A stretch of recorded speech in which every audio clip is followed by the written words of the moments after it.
बांगलादेशमध्ये जो हिंदू समाजावर जो अत्याचार होतोय त्या संबंधित सकल हिंदू समाज महाराष्ट्र सगळ्या महाराष्ट्रातल्या प्रत्येक जिल्ह्यामध्ये एकाच वेळी ही न्याय यात्रा हिंदू न्याय यात्रा आज निघालेली होती। तशीच आमच्या सिंधुदुर्गामध्ये आज हिंदू समाजाने बांगलादेशमध्ये असलेल्या आमच्या हिंदू माता भगिनी आणि बंधूंसाठी त्यांचा आवाज बनण्यासाठी आणि त्यांच्यापर्यंत संदेश पोहोचवण्यासाठी की ते एकटे नाही आहेत। महाराष्ट्रातला सिंधुदुर्गातला हिंदू समाज हा त्यांच्या बरोबर आहे आणि त्यांच्यावर होणारे जे काही अत्याचार आहेत या सगळ्या गोष्टी आम्ही फार बारकाईने बघत आहोत। पण त्याचबरोबर आम्हाला आमचे देशाचे पंतप्रधान आदरणीय मोदी साहेब यांच्या नेतृत्वावर प्रचंड विश्वास आहे। आम्हाला विश्वास आहे की मोदी साहेब कुठल्याही हिंदूवर कुठल्याही पद्धतीचे अत्याचार व्हायला देणार नाही, एवढा विश्वास आमच्या मनामध्ये निश्चित पद्धतीने आहे।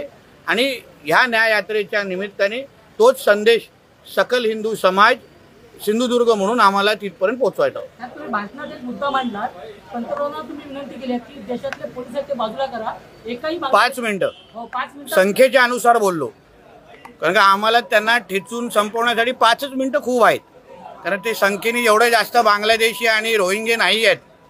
म्हणून मोदीजींनी परवानगी दिली तर 5 मिनिटाचं ते काम करण्यासाठी हिंदुत्ववादी कार्यकर्ते म्हणून आम्ही तयार आहोत। हो, कारण का अत्याचार जे बांगलादेशमध्ये होत आहेत, रोज ठेचून मारलं जात आहे। आमच्या धर्मगुरूंना, इस्कॉन असेल अन्य धर्मगुरूंना अटक केली गेलेली आणि त्यांची केस लढवणारे वकिलांना पण मारून टाकलं जात आहे।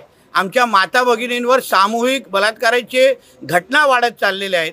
या बौद्ध समाजाच्या मूर्त्या विटंबना केली जात आहेत, बौद्ध समाजाला टार्गेट केलं जात आहे। या सगळ्याच्या विरुद्ध आमच्या मनात राग आहे ना। आज बांगलादेशमध्ये घडते, उद्या देशामध्ये घडू शकतं। म्हणून या सगळ्याबद्दल एक संदेश गेला पाहिजे आणि म्हणूनच आम्ही ते वक्तव्य केलेलं आहे।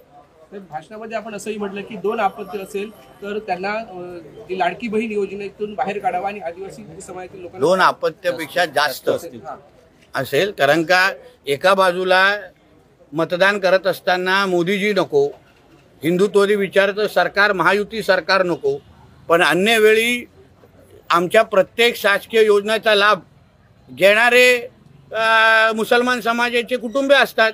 मग तुम्हाला अगर तुमचा धर्मच महत्त्वाचा असेल मग तुम्ही लाभ कशाला घेता?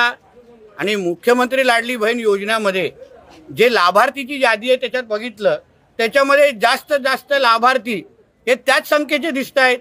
म्हणून मी आदरणीय मुख्यमंत्री देवेंद्र फडणवीसजींना आम्ही विनंती करणार आहे, फक्त आमच्या आदिवासी समाजाला बाजूला म्हणजे वगळून बाजूला ठेवून अन्य ज्यांना 2 पेक्षा जास्त अपत्य असतील त्यांना त्या योजनेमधून वगळावं, मुख्यमंत्री लाडली बहीण योजनेत, जेणेकरून जास्तीत जास्त हिंदू समाज आणि त्याचबरोबर जे सरकारला मतदान करतात, मोदीजींच्या नेतृत्वावर विश्वास ठेवतात, महायुती आणि आमच्या देवेंद्रजींच्या विचारावर विश्वास ठेवतात, त्यांनाच आमच्या योजनेचा लाभ भेटला पाहिजे।